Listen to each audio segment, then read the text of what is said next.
Assalamualaikum warahmatullahi wabarakatuh. Saya Sinta Dwi Andini dengan NIM 02111923, mahasiswi Prodi Manajemen A1 semester 3, STIE Suta Atmaja Subang. Video ini dibuat untuk memenuhi tugas mata kuliah Bahasa Indonesia dan Tata Penulisan Karya Ilmiah dosen pengampu Bapak Panji Agniyoto, SPD, MPD. Dalam video ini, saya akan menjelaskan progres judul, outline, referensi yang sudah dibuat, serta step-step yang akan dilakukan hingga karya ilmiah itu tuntas.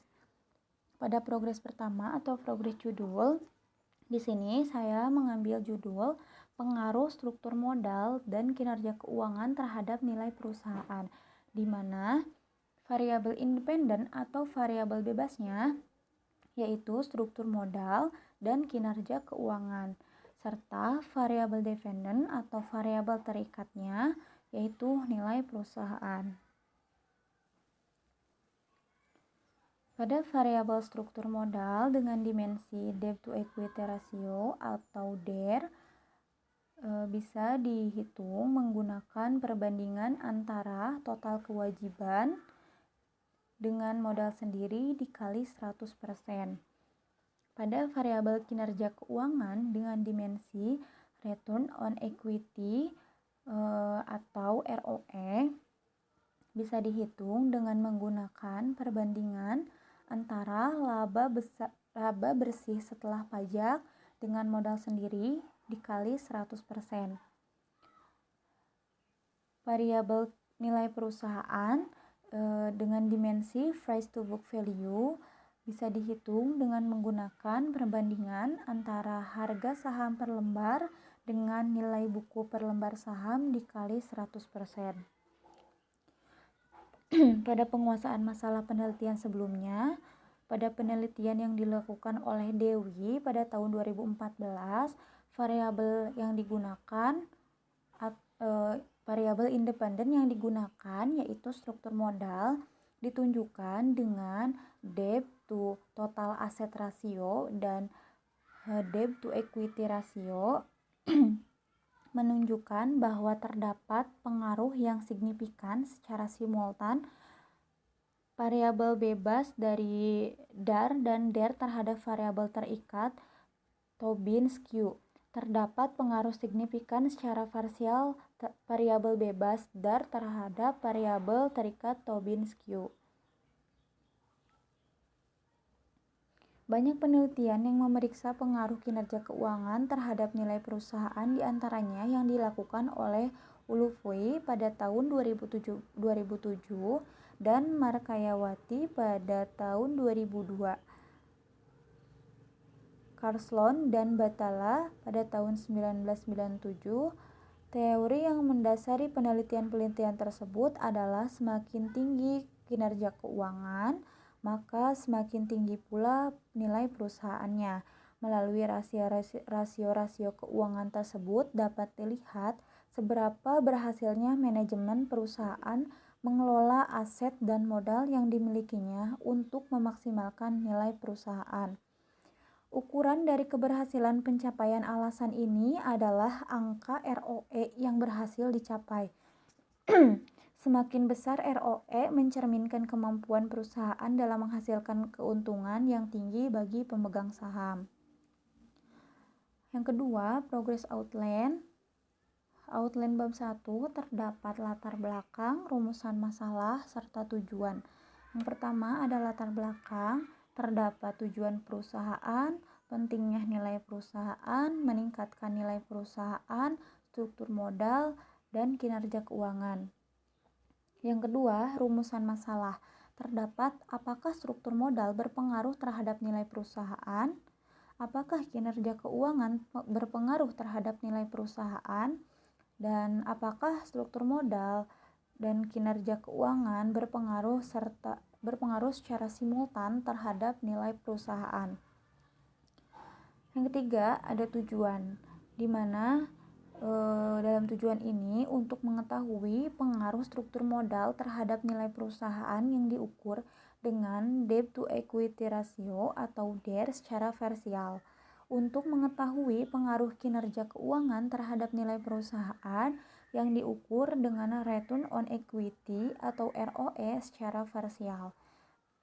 Yang ketiga, untuk mengetahui pengaruh kinerja keuangan dan struktur modal terhadap nilai perusahaan secara simultan terhadap nilai perusahaan.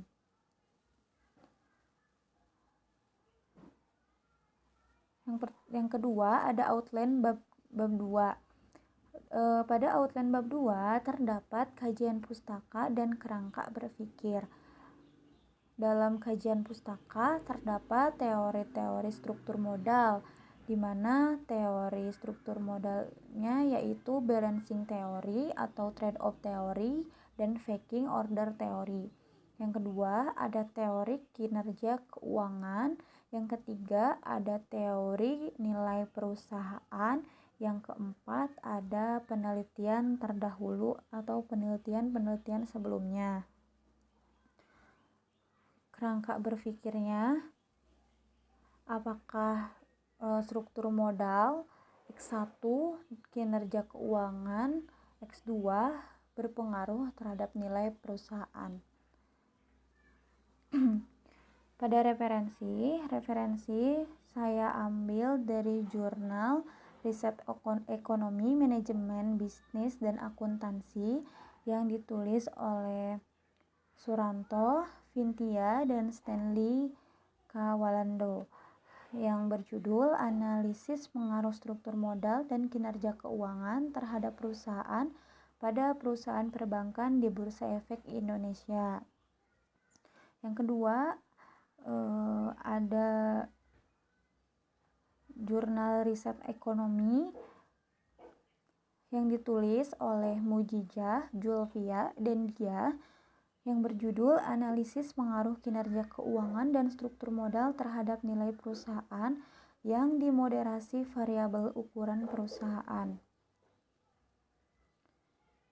Yang ketiga, ada jurnal Riset Akuntansi Ekonomi dan Bisnis yang ditulis oleh Yunina dan Asmaul Husna yang berjudul Analisis Pengaruh Struktur Modal dan Kinerja Keuangan terhadap Nilai Perusahaan pada Perusahaan Manufaktur Subsektor Makanan dan Minuman yang terdapat di Bursa Efek Indonesia pada periode 2012 sampai 2016.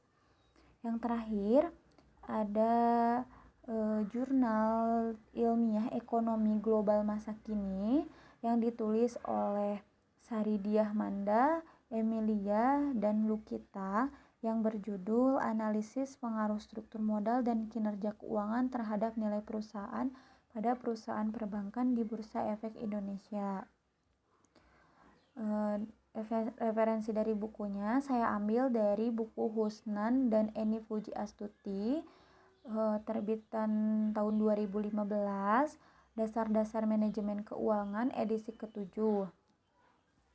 Yang terakhir, kita masuk pada tahap-tahap yang akan dilakukan. Yang pertama, tahap yang harus dilakukan yaitu mencari referensi dari jurnal ataupun dari buku untuk mencari variabel apa yang akan diambil untuk judul pada karya tulis ilmiah tersebut. Yang kedua, menurunkan variabel menjadi dimensi dan indikator. Biasanya dalam manajemen keuangan itu indikator disebut rasio atau proksi. Yang ketiga, merancang outline bab 1 dan bab 2 dengan judul Pengaruh Struktur Modal dan Kinerja Keuangan terhadap Nilai Perusahaan untuk karya tulis ilmiah tersebut. Yang keempat, merancang abstrak. Yang kelima, mengevaluasi karya tulis ilmiah tersebut. Apakah karya tulis ilmiah tersebut sudah baik, sudah benar? Jika belum, karya tulis ilmiah itu bisa dievaluasi di akhir penulisan. Terima kasih.